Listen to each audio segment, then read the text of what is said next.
Pak Paul, setujukah jika Musa pada akhir zaman nanti, Nabi Musa yang mendakwa umat-umat manusia, sedangkan yang menjadi juru hakimnya adalah Yesus sendiri? Alkitab nulisnya bukan Musa yang menghakimi. Yang menghakimi orang Israel nanti adalah murid-murid Yesus di luar Yudas ya. Yang dia Maksud menghakimi saya orang kita Israel dan murid bicaranya di akhir. Yesus.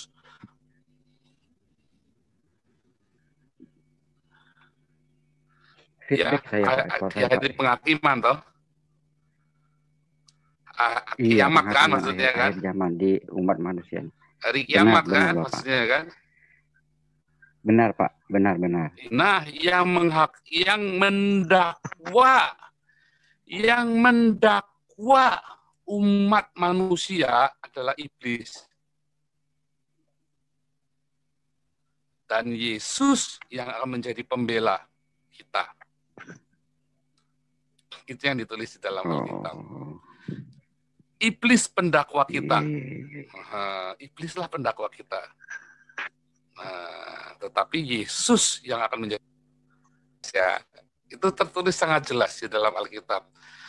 Dalam Wahyu ya. Sekarang ada lagunya kan, dibikin lagu ayatnya itu Wahyu berapa? Wahyu 5 kalau nggak salah ya. Sekarang telah tiba karena sehingga dilemparkannya para pendakwa kita oleh darah Yesus, oleh kesaksian kita. Itu ya, jadi darah Yesus, kesaksian kita, iblis telah dikalahkan. Itu pendakwa kita, iblis itu. Wahyu 5 kalau nggak salah ya, saya lupa ayatnya itu.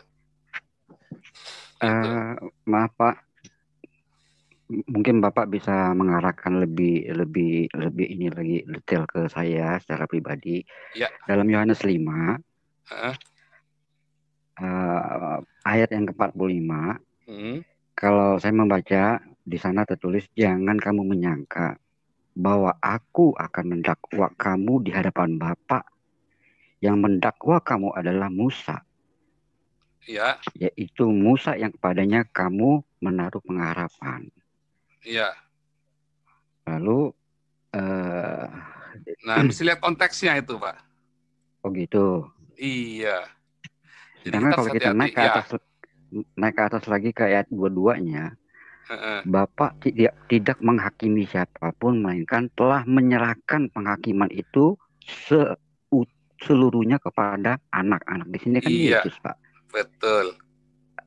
Jadi apakah memang benar di dalam penulisan di ayat 45 ini ada kesepakatan pada akhir zaman Musa adalah yang mendakwa para manusia, bukan, tetapi yang menghakimi adalah Yesus. Iya, bukan. Jadi nggak begitu ceritanya gini. Bukan Musa yang mendakwa seluruh umat manusia. Yang mendakwa kita itu nanti iblis. Nah, yang dimaksud di dalam Yohanes 5, kalau kita cerita ini adalah tentang, sedang konteksnya tentang Yohanes 5 itu tentang hukum Taurat. Ya kan?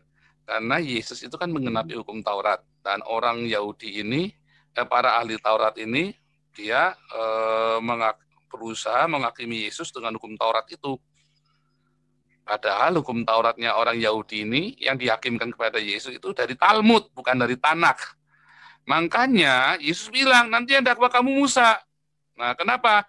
Karena Musa lagi berurusan, kamu itu menyelewengkan apa yang ditulis sama Musa. Jadi mereka kan akan gini nih, iblis kan mendakwa orang Israel kan, mendakwa seluruh dunia.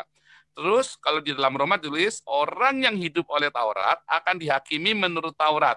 Maka orang Yahudi akan dihakimi menurut Taurat. Terus orang Yahudi bilang, oh nggak bisa, Musa bilangnya begini. Nah, Musa akan tampil. Enggak, yang saya katakan adalah demikian. Dan kamu mengatakannya seperti ini, yaitu di Talmud. Musa mengatakan Torah. Israel menjawab dengan Talmud. Para imam-imam ini. Nanggap ya, makanya Musa mendakwa. Tetapi pendakwa asalnya itu dari iblis. Nah, Musa itu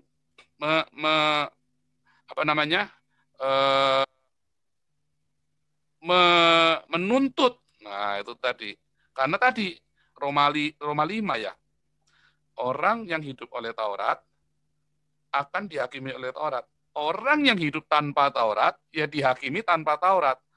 Nah, mereka kan orang Israel kan hidup dengan Taurat, maka dia akan dihakimi dengan Taurat. Siapa yang nulis Taurat? Musa.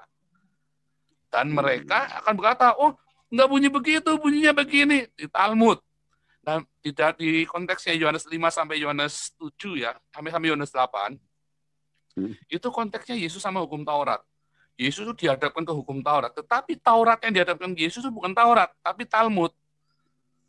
Taurat yang sudah dikasih tafsir. Dan Yesus dipaksa untuk menggenapi tafsirnya mereka. Makanya tadi di awal saya bilang, Yesus, mengapa orang Yahudi tidak bisa menerima Yesus? Karena Yesus tidak menggenapi tafsirnya mereka. Orang-orang Farisi ini kan di zaman Yesus kan ada 3. Golongan Farisi, golongan Saduki, dan golongan Eseni. Ya kan? Para penafsir ini loh, golongan Saduki, Farisi, Eseni. Nah, orang Eseni percaya dengan nubuatan letterlek. Orang Farisi metafora, kias. Nah, itu tadi yang disebut tadi. Terus Musa mendakwa mereka. Kamu gimana? Saya nulis begini. Iya, tapi kan disitulah didakwa. Orang yang hidup oleh Taurat akan dihakimi dengan Taurat. Dan siapa yang nulis Taurat? Musa. Kan harus ada saksinya kan, siapa? Musa kan, maka Musa kan mendakwa mereka seperti itu, karena mereka hidup dengan Taurat, maka dihakimi dengan Taurat.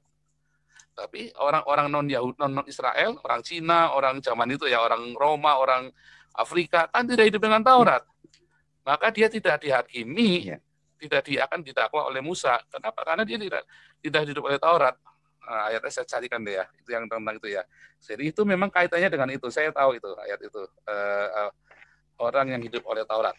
Ya, kira-kira gitu, Pak. Baik. Baik, Pak. Terima kasih, Pak, penjelasan Bapak. Ya. Haleluya. Jadi berkat buat kita sekalian saya semuanya, tunjukkan Pak. Terima kasih. Shalom, Pak. Roma 2 ayat 12. Roma 2 ayat 12 ya. Roma 2 ayat 12.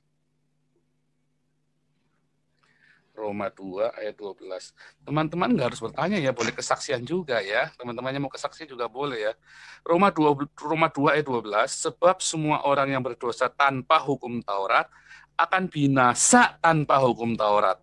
Dan semua orang yang berdosa di bawah hukum Taurat akan dihakimi oleh hukum Taurat. Roma 2 ayat 12, saya share screen ya.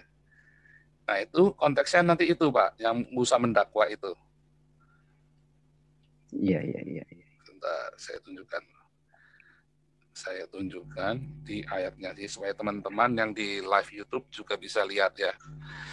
Ya, semua orang berdosa tanpa hukum Taurat binasa, yaitu orang Cina, orang non Israel yang tidak punya Taurat.